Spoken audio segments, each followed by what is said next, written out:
I've made a lot of mistakes. I couldn't figure it out as a freelancer. I was so broke all the time. I probably would have been on the streets. And then the pandemic happened. Sometimes I just want to be left alone. The dating culture here is like no other. He broke me. These last few years have just felt confusing, happy, but satisfied all at the same time. I feel like when you're younger, you have all these expectations for yourself when you grow older, and then when the years come by, you're just like, oh my gosh, these expectations are seriously not even close to what I had envisioned. I was so obsessed with like chasing this type of perfect lifestyle. I wanted to be single and independent, working in New York City, wanted to date, get married, buy a house by like 24 years old, but I'm still 29 years old and I live at home with my parents. I have struggled with that for a very, very long time, and until I turned 29, I feel like I just never got over it. Whether you're in your early 20s, mid 20s, late 20s, or even past your 20s, I'm telling you, there should not be embarrassment living at home with your parents. When you still live at home, you have this perception of you don't have your independence, you can't do things that other people are doing, you don't have this type of freedom. Like if you do have a good relationship with your family, it's more of a plus that you live at home. You know, not only are you saving money on rent, but you're also able to spend time with them. You don't have to wait until the holidays to see your family anymore. And I think that is such a true blessing and a privilege. When I was 23 years old, I picked up a camera for the first time. It was also when I ended a 3.5-year relationship. Then when I turned 24, that's when I had the courage to quit my job to pursue my dreams of traveling the world and taking photos. Obviously, it was scary. Around this time, I lost a lot of my friends. My core group of friends who I thought were going to be like my bridesmaids and my maid of honor, and they just all kind of threw my way. It wasn't only that, it was also an extension of all my college friends too. So within a matter of a week or so, I had lost about 10 girlfriends. You know, you think certain people are gonna last in your life forever, but I think that's also an expectation too. Not everyone is supposed to be happy for you or support you. So when I went off to travel the world, I feel like I was finally living out what I was meant to do in my life. And then the pandemic happened maybe 3 months later. And you know, when you're inside, you're cooped up, you have so much time to think. And so initially when I went out to go travel, it wasn't to make money at all. It was purely to just travel the world, experience life, and take photos. But I feel like there has been this type of pressure on social media to make a living out of it, right? And I was definitely not prepared at all. And during that time, it was not easy to just stay at home in your thoughts about everything. And so I really struggled with comparison. And I feel like I didn't really struggle with that throughout all my 20s, but definitely in my middle 20s. Yeah, one of the biggest things I've learned is that comparison truly is a thief of your happiness. I know it's so hard and so inevitable to try to not compare yourself to others. I mean, there are people on TikTok who literally are buying Lambos at 19 years old, who are not finishing off college because they're making so much money on social media. And you think to yourself and you're like, oh my gosh, I'm literally 10 years older than them. Like, why can't I do it? For a while, I was super, super embarrassed. But at the end of the day, you are moving at your own pace and you are exactly where you need to be. One thing I do think myself is that I want to try everything and anything. And I feel like in your 20s, that is the most perfect time to be able to do that because you don't have as many responsibilities compared to when you're in your 30s. I mean, for me, when I went to go travel the world, I didn't really know how long I was going to be outside for. But from someone who went to do that with absolutely no plan, I ended up traveling the world for 5 years straight. Like, I did not expect to stay out that long. I feel like I was able to because I didn't really have overhead or responsibilities. I didn't have to pay rent. I didn't have monthly car payments. I didn't have a boyfriend tying me down to anything. I really was a free bird, but I wouldn't have been able to do that if I was paying rent somewhere, which kind of leads me back to my point of the embarrassment of still living at home with your parents. Looking back, I am so thankful that I was able to do that because it is more of a privilege than not. But you know, there could be cons that come with it too, right? Like not having your own space. Sometimes I just want to be left alone, but sometimes my mom just comes to my room. I used to get really annoyed when she used to call me at like 11 p.m. and just be like, where are you? But I have realized and thought again that this is also your parents' first time living, so be easy on them. Ever since I became a freelancer and I was trying to figure it out, the one thing that I was trying to navigate the most was, where am I sleeping tomorrow night? And I feel like for that reason, I haven't been able to fully focus on just like creating my content or creating a business out of it. One thing I really struggled with during that time was, okay, so people tell you to chase after your dreams, but what do you do after that when you either achieve them or it doesn't work out? You know, thankfully I felt secure that I was able to go back to corporate if I ever needed to because I do have a degree. I mean, these days you don't need a degree as much as you did in the past, but it was just mayhem in my head. I was getting really stressed every day. I used to not believe in depression, but I have got severely depressed. It was so bad to the point where I couldn't get out of my bed. Sometimes I would be floored to the ground, like physically on the floor, and I just couldn't get myself up. I didn't want to see anyone, and it didn't help that I was home where I lost all my friends here. So I used to get anxiety. Like, what if I go to the grocery store and they're there? But through all this, like, manifestation is so real. Like, whatever you put out to the world, it will come back to you. If you say things like, I'm never gonna make money, like, my career is stuck, like, your career will actually be stuck. So it's really important that you try to feed the universe, the world, or whatever you believe in, good juju. I grew up Christian and I'm still Christian, but I feel like I've neglected God so much. He's been there the whole time. Like, he's been trying to reach out to me and tell me to just put my trust in him. But that's the last thing that I did. Like, I did not put my trust in him at all. And I just couldn't think straight. Like, I just couldn't think of, like, this is what God wants me to do. You know, I formed so much pride because I successfully went out to solo travel, and that built so much pride in me. When I finally moved back home from my 9-month solo trip in Southeast Asia, I just fell into another depression. I went out to see the entire world and experienced so much, saw so much, and then when I come home, I'm like, nothing changed, but everything changed. And that really just hit me hard. But God was like, I know you did it and I'm really proud of you, but no matter what, you still need me. He broke me.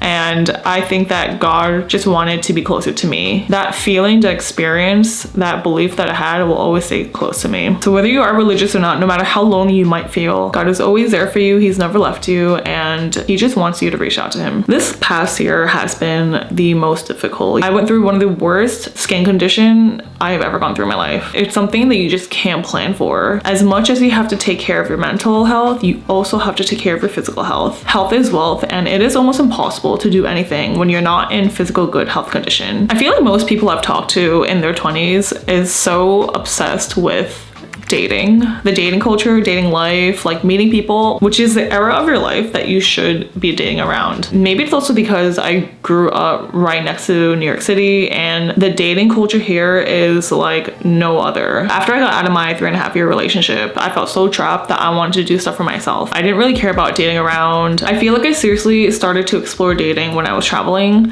and I've made a lot of mistakes. I really didn't know the type of guy that I wanted if I never dated around. I know it's like looked badly upon for girls compared to guys, which I think is like still kind of crazy, but I highly encourage people to just date around in their 20s. My dad has always had this rule for me that he's not going to support me if I get married under 30 years old. And he told me that he just wants me to live my life, because the moment I get into a relationship and I'm married, that my time is split in half. So granted that I turned 30 in about 3 months, I have the most loving, caring boyfriend. I mean, who knows what the future will hold in the next few years, but date around, it's not a bad thing. Like, you don't have to date seriously, but just see your options out there and seriously what you like. That leads me to my next point: don't settle for less. Getting into a relationship is not worth it unless the other person equally loves you as much. And from my experience, I personally believe that a relationship will not work out unless the guy truly likes the girl more. For most of my 20s, I was just chasing men. Like, guys would just reel me in and then they would just throw me away because I was broke.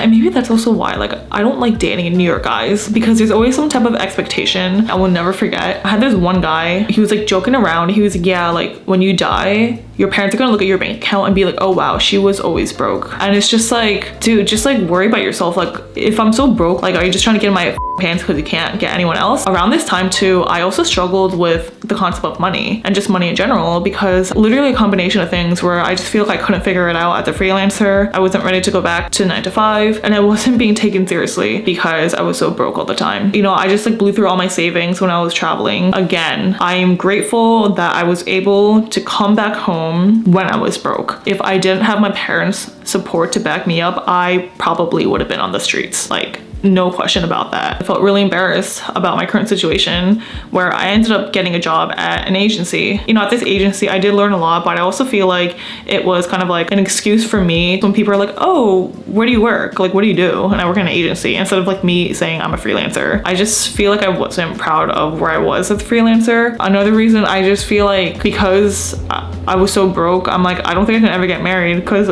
wedding's a huge expense too. Like, I feel like I also didn't want to date because I didn't have money to date. Like I was just broke. But again, going back, like the right person will come to you. Like I'm serious, I'm telling you, like I was like lost hope. I feel like if I did it, like you can do it too. My boyfriend, I initially rejected him. When he told me he liked me, I was like, it's not a two-way street.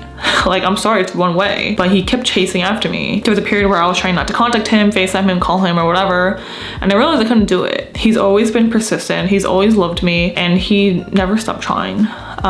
He has no idea that I got this, but it's our 1 year this week and he's flying into New York, and I made him a photo book of all our adventures together, and I plan on doing this every year.